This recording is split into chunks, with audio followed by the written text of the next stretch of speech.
Goed, baie dankie.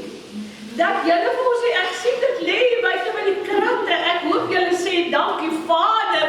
Ek is van nakprofiel rolletjies ontslaan. Want almal vra vir my, moet ons dit vandag bring?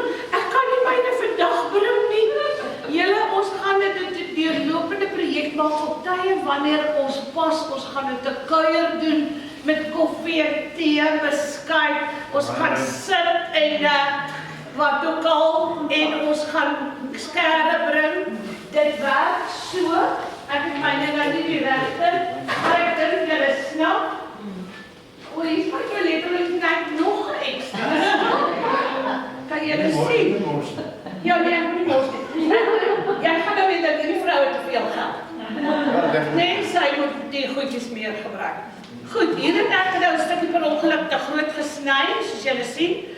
Ons rol hom net een keer. Ek sal die papier koop. As jy stukkies Kersfeespapier by jou huis het, moenie dit by die huis sny nie. Volgende ouers moet nou weer die sweeties ingooi.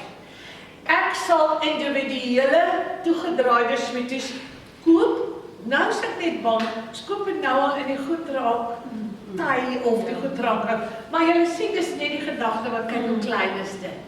So, ek koop in grootmaat, ek het plek in soms het wees ontdek, cash and carry, wat ek dit gaan koop, en dan stuur jy hom aan en die volgende ouetjie maak hom vas, en hy is klaar, en Elaine sal sorg vir houers, hulle kom in die portaal iewers, die idee hiervan, is maar net die G-idee.